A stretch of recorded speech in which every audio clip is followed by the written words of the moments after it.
Let the torch of freedom burn.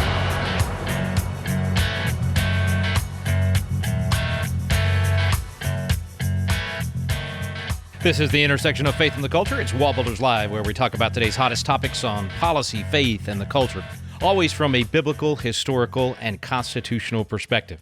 My name is Rick Green. I'm a former Texas legislator and America's Constitution coach. Normally here with David Barton, America's premier historian and our founder at WallBuilders, and Tim Barton, national speaker and pastor and president of WallBuilders. You can find out more about all three of us at our website, wallbuilderslive.com. But instead of us talking today about what's been going on the last 24 hours, we want to actually take you back to a presentation we had the privilege of hearing at our Pro-Family Legislators Conference. Charlie Duke, one of the few people to actually walk on the moon, was one of our special guests at Pro-Family Legislators Conference, and it was just fantastic to have him. We want to share it with you, our listeners at WallBuilders Live, and so that's going to be our radio program the next 3 days. We'll have that entire presentation broken down into 3 parts, shared with you right here on WallBuilders Live. So if you're going to miss tomorrow, make sure you go to our website, wallbuilderslive.com. You'll be able to get it there. And then same thing for Friday as well. But before we take you to that live presentation from Charlie Duke at the Pro-Family Legislators Conference, I got to just comment real quick on what's happening with the election. The Louie Gohmert lawsuit that was filed a couple of days ago, we've known Louie for a long time. He's been on this radio program many times. He's not only a congressman, he's a former judge. He knows what he's talking about in this lawsuit. It has standing because it has the Arizona electors in it. I don't think the court can throw it out based on standing this time. And he raises some of the most important constitutional questions, things we've talked about on this program, most of them. Now, some of them are actually really good questions we have not addressed yet. And I am thrilled to see this lawsuit be filed. I hope that we get a good resolution out of it, regardless of this election, that going forward, we have a very clear understanding. We remove the uncertainty, and we know how electors will be counted on January 6th each time. And I'll just say this about the lawsuit. He is absolutely right that the 1887 law is unconstitutional. It actually takes away the power of the vice president serving as the president of the Senate to be the one determining how those votes are opened, how they're counted, and it gives that power to the House and the Senate, which is unconstitutional. First of all, you can't just pass a law at the federal level and strip a federal officer of their constitutionally granted powers. That would be like Congress passing a law just not a constitutional amendment, just a law in Congress that strips the president of his constitutional power to pardon, or strips the president of his constitutional power to appoint justices. No one would support that. Of course, we would say Congress can't do that. Well, that's essentially what they did in 1887. It's been largely ignored. It's a really muddy, hard to follow, very confusing law, probably the worst written statute in the history of mankind. But that's essentially what they did. And what Louie Gohmert is saying in this lawsuit, he's saying that's unconstitutional. The Congress can't strip the vice president of that power and give themselves the power to determine which electors to count. It's also a really bad idea because it gives the House the ability to choose who the vice president's going to be, and constitutionally, that's a power given to the Senate. So if there's no majority in the Electoral College, then it's supposed to be the Senate to choose the vice president, and it's supposed to be the House that chooses the president. Well, if you interpret the 1887 law the way that everybody's trying to interpret it at this point, you're actually giving the House the power to choose both president and vice president, and you're giving the Senate the power to choose both president and vice president. Well, that's not what the Constitution sets up. And it also changes how the House would vote on those kind of decisions. The Constitution in the 12th Amendment says that when the House votes in one of these difficult, tight situations, when the House makes a decision about the President of the United States in this case, it has to do so by state. So you don't vote 435 folks and decide whoever gets the most votes. No, you vote 50 states, and whoever gets the most states wins. That's the way it's supposed to be done. And what that 1887 law does is it changes the Constitution without amending the Constitution. So if the courts do the right thing here, and I have to chuckle here because they haven't done the right thing all year long, except in very rare exceptions. The courts have failed us in 2020, without a doubt. And so my expectation is they probably fail us again on this lawsuit. But there's a chance, and constitutionally, in upholding the rule of law in the Constitution, they should make it very clear what Louie Gohmert is asking for in this lawsuit. Judge Gohmert, Congressman Gohmert, what he's asking for is that the court rule that 1887 law unconstitutional, and that it clarify that it is the president of the Senate, just as the 12th Amendment says, that is to open and count the electoral votes. And he is presiding, that's the other word used there, he's presiding over this. The House and the Senate are only present. That's the only word given to the House and Senate in this particular case, and therefore it is up to Mike Pence in this case, the vice president, as president of the Senate, to decide if there's two sets of electors from a state, then he absolutely could make the decision to say, we're not going to count those. That's in dispute. That state needs to get their act together. We're moving on without them. Or he could accept a set of electors. That has happened in 1800 with Jefferson. That happened in 1961 with Nixon, happened in 2000 with Gore. There's a lot of precedent on this. So I hope that Mike Pence does what the Constitution empowers him to do. I hope that this lawsuit is decided before January 6th so that he goes into that session knowing that it's very clear. The courts have ruled on that he does have the power to do that. But, I have hoped a lot of things about what the court would do this year. So we'll see how that all plays out. Let's jump into that presentation. We're going to take a quick break first. When we come back from the break, we'll hear from Charlie Duke, one of the few people to actually walk on the moon. You're going to hear him right here on WallBuilders Live.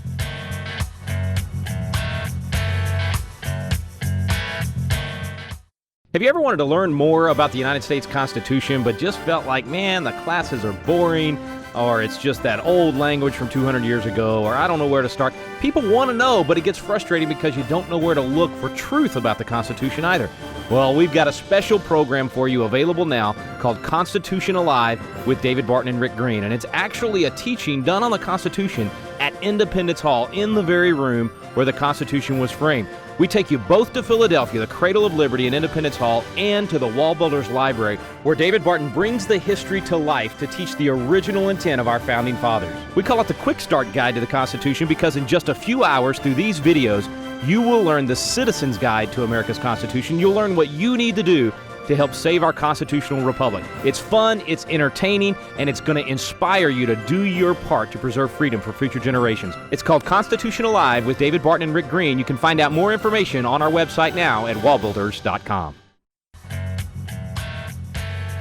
Welcome back to WallBuilders Live. Thanks for staying with us. Charlie Duke is about to share at the Pro-Family Legislators Conference. Dottie and I are delighted to be here.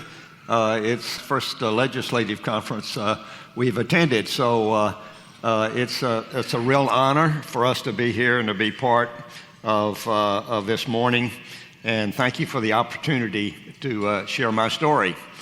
I feel like I'm inadequate. I mean, we got here and heard preaching yesterday and speakers. And you got an all-pro lineup, and I'm the water boy here today. I'll tell you, so it's a delight. I'm a Naval Academy graduate, but I went in the Air Force. Back then, you could go in the Air Force. It wasn't an Air Force Academy. So I'm a retired brigadier general in the Air Force, and people wonder, how did you get in the Air Force from the Naval Academy? Well, you could do that since there was no Air Force Academy. So I fell in love with airplanes at the Naval Academy. I wanted to fly airplanes. So there's Naval Aviation and Air Force. Which do I pick? And I was leaning Air Force, but, which one I pick? And the doctor that senior year said, decided that for me. He said, Midshipman Duke, you have astigmatism in your right eye, and you don't qualify for naval aviation, but the Air Force will take you.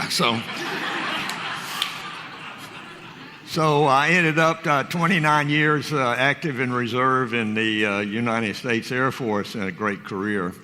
I'm not a preacher. I'm not an evangelist. We do have a 501(c)(3) ministry just to handle finances and stuff when we travel, and we help other ministries mostly with that. Well, anyway, I got a lot to say, but it's my testimony, and the power of a testimony, as I think, is very, very powerful.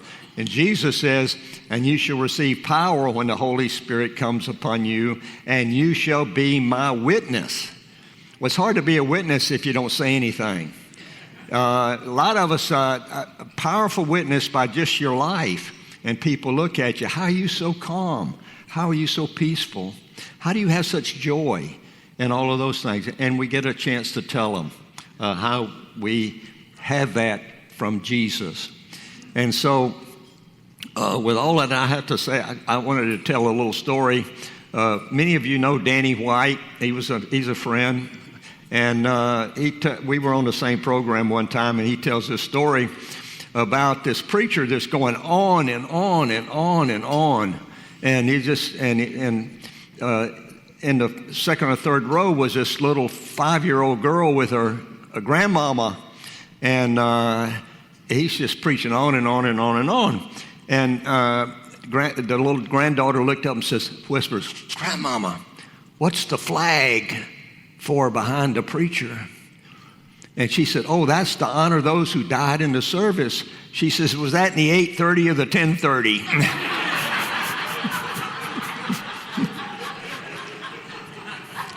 The title of my talk is One Nation Under God. And several years back, I started thinking about our pledge, One Nation Under God. And the thought occurred to me, if the nation's under God, our president's under God, our Congress is under God, our government's under God, our military's under God, our school's under God. We are under God. And I had another thought. Are you really under God, Charlie? Do you submit your will to God? All right, friends, stay with us a moment. We're going to take a quick break, and we'll pick right back up with Charlie Duke at the Pro-Family Legislators Conference. You're listening to WallBuilders Live.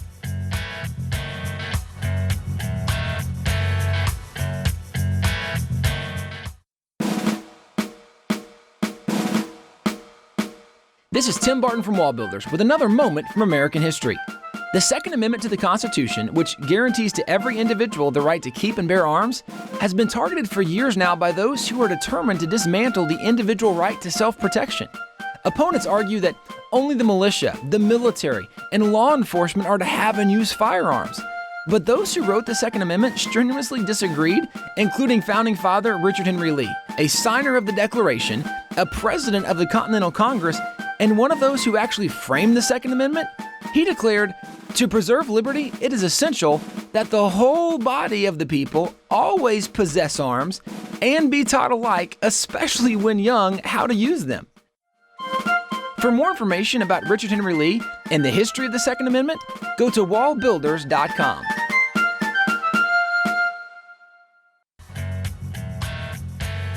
Thanks for staying with us here on WallBuilders Live. You've been listening to Charlie Duke share at the Pro-Family Legislators Conference. Let's pick up right where we left off before the break. Here's Charlie Duke. Do you seek God's direction and guidance in your life? Do you submit yourself totally to God? Now, nobody asked me those questions in the 60s when I was from 66 on at NASA. But if they had, and I'd have been honest with my answer, I'd have said no. To me, God's Sunday morning, 1 hour at church. I believed in God. I grew up in a little town in South Carolina. I'd been baptized at 11, the Baptist church. And I figured out when you're 10 or 11 years old in the Baptist church, anyway, back then, where I grew up, you walk down the aisle and they're off your back. You're in. And so I'm in, my twin brother and I. And I honored God on Sunday, but the rest of the time I'm in charge.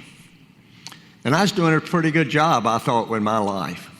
Went off to prep school at 15 so I could get into the Naval Academy. And I grew up from 15 on as just an all-boys boarding school. So when I got to the Naval Academy, I knew how to salute, I knew how to march, I knew how to do all of the things you do in the military. But it was still, I wanted to excel. My mama had taught me, by the way, my grandmama was one of 16 kids, all by the same mama, by the way. And so we had a lot of relatives by the time I get in my generation. They all settled in our area. So don't do anything to embarrass our family. And so that was sort of my goal of obedience, because I knew couldn't get away with anything because everybody was a relative almost. And So anyway, I get to the Naval Academy and fell in love with airplanes.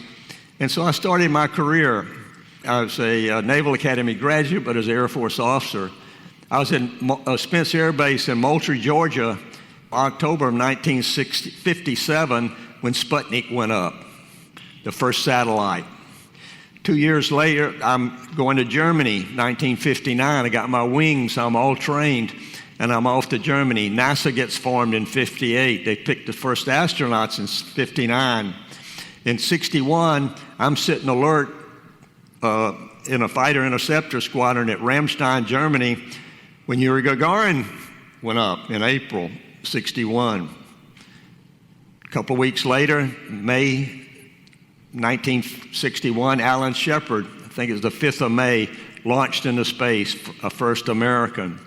And the race was on at that point. A couple of weeks later, Kennedy announced, we're going to go to the moon by the end of 1969.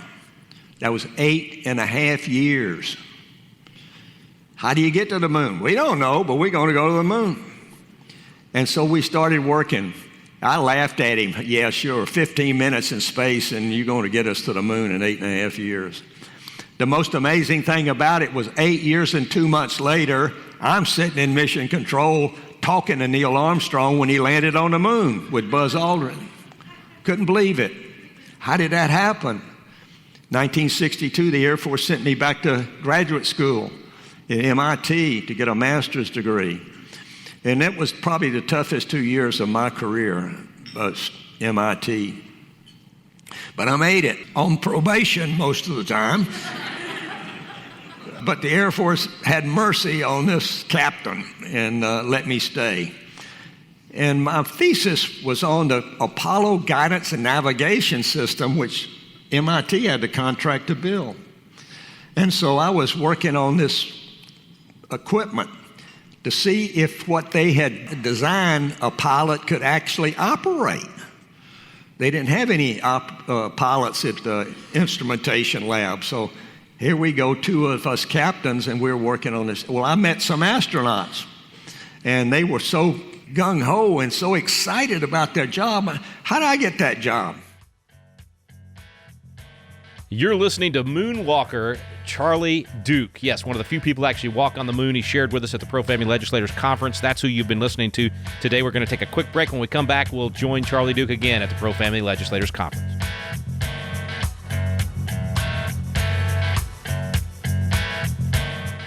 Hey guys, we want to let you know about a new resource we have at WallBuilders called The American Story. For so many years, people have asked us to do a history book to help tell more of the story that's just not known or not told today, and we would say very providentially in the midst of all of the new attacks coming out against America, whether it be from things like the 1619 Project that say America is evil and everything in America was built off slavery, which is certainly not true, or things like even the Black Lives Matter movement, the organization itself, not the statement Black Lives Matter, but the organization that says we're against everything that America was built on, and this is part of the Marxist ideology. There's so many things attacking America. Well, is America worth defending? What is a true story of America? We actually have written and told that story, starting with Christopher Columbus, going roughly through Abraham Lincoln. We tell the story of America not as the story of a perfect nation or a perfect people, but the story of how God used these imperfect people and did great things through this nation. It's a story you want to check out. WallBuilders.com, The American Story.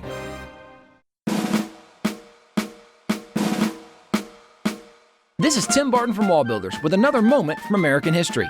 Alexis de Tocqueville, a political official from France, traveled to the United States in 1831 and penned his observations in the now famous book Democracy in America. Being from France, what he found in America was completely unexpected to him. He reported, upon my arrival in the United States, the religious aspect of the country was the first thing that struck my attention.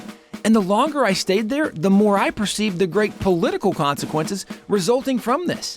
In France, I'd almost always seen the spirit of religion and the spirit of freedom marching in opposite directions. But in America, I found that they were intimately united and that they reigned in common over the same country.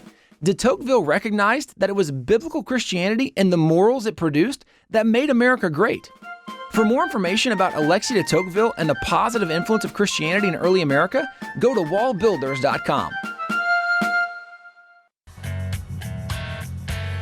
Welcome back to WallBuilders Live. Thanks for staying with us today. Special program today, tomorrow, and Friday. Charlie Duke is sharing at the Pro-Family Legislators Conference, and it was so good, we wanted to share it with you. We're going to jump right back in with Charlie Duke on One Nation Under God. He said, well, when you get your degree, you go to test pilot school, and you'll have a chance. So when I graduated, Dorothy and I met at MIT, or in Boston anyway, in the summer of '62, yeah. And we talked about an hour, and the next day I drove back to South Carolina on the summer break, and I told my mama and daddy I'd met the girl I was going to marry. And I did in June of '63, and off we drove to Edwards Air Force Base. Edwards Air Force Base in the Mojave Desert is the desert. And let me tell you, but it's a fighter pilot's heaven. I'd never seen so many exciting airplanes that I was going to get to fly. I think Dottie cried for 2 months. You know, I got to live here for whatever it is. Anyway, I graduated, and in 1965, and I went to work for the commandant, Chuck Yeager, who was head of the test pilot school. And a month later, I saw an ad in an article, I guess it was. I call it a front page want ad in the Los Angeles Times. Says NASA having a selection for more astronauts. Please apply. And so I applied and was selected. And so in April of '66, we moved to Houston. And during that time, we had like 54 astronauts. But we had if you remember, those are the older ones in here could remember, we had a lot of accidents back then. We had 4 guys killed in airplane accidents. We had 3 killed in a fire at Kennedy Space Center in Apollo 1 when it's caught fire. We had 1 killed in an automobile accident. So there was 8 fatalities in the space of a couple of years. And John Glenn retired. Scott Carpenter retired. Shepard was grounded. Slayton was grounded. Several others were grounded for medical problems. And so there was about 40 to 42 of us that actually could work and fly on Apollo during those days. And we were pressing on to get there. Well, of course, the fire in January '67 put us dead in the water, and we were dead in the water for 18 months until we fixed this thing. So in October of 1968, we flew Apollo 7, which was the first manned Apollo mission, and it was successful. The next mission was supposed to be another Earth orbit with the Saturn V, but we got rumors that the Russians were going to launch to the moon. Can we beat them? And NASA made the boldest decision I think they've ever made. And they said to the Apollo 8 crew, do y'all want to go to the moon? And they said, you bet. So in December of 1968, on the Saturn V rocket, they launched this crew to the moon. And once we sent them on the way to outer Earth orbit on the way to the moon, it had to work. They had no backup, none. And so it was the boldest mission and the riskiest mission in my mind NASA's ever undertaken. But it was successful. The most famous words, I think, from the moon were Neil Armstrong's words when he landed, one small step for man, one giant leap for mankind. But I think the second most important, and to me one of the most moving, Christmas Eve, 1968, Apollo 8 crew started reading from Genesis.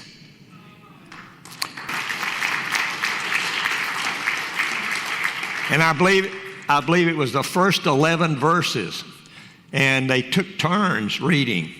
And at the end of that, they had a TV camera, and you watched the earth rise. And it was so moving to me, and to hear this. So it honored God, which I thought was amazing. Buzz Aldrin, by the way, had communion on the moon. He was an elder in the Presbyterian church. Several others, Apollo 14, took microfilm Bibles. I took a prayer from Nassau Bay Baptist Church. Bill Rittenhouse, the pastor, was a big fan of the space program. And on that little microfilm was their prayer for us and all the names of the congregation. We were going to an Episcopal church in LaPorte, Texas, and part of my PPK, Pilot Preference Kit, was another prayer from our congregation. And so there were some evidences of God being involved. But to be honest, during that 11-day mission, I don't think I ever prayed once. I don't think I ever thought of God. I was focused on getting to the moon. And if this thing fails, it's not going to be my fault. That was our focus. We're out of time for today, folks. You've been listening to Charlie Duke at the Pro-Family Legislators Conference. We will pick up right where we left off today. We're going to pick up with that tomorrow right here on WallBuilders Live. Be sure and visit our website, wallbuilderslive.com. That's where you can get archives of the program, a list of stations across the country, and most importantly, right here at the end of the year, that's the place to make your donation. It could be a one-time or you can sign up for a monthly donation, but we greatly appreciate you considering us in your end-of-year giving. WallBuildersLive.com for the donation. Every dollar you donate helps us to speak truth even louder, to reach more people, and to save America's constitutional republic. Thanks so much for listening today. You've been listening to WallBuilders Live. We stand undivided forever.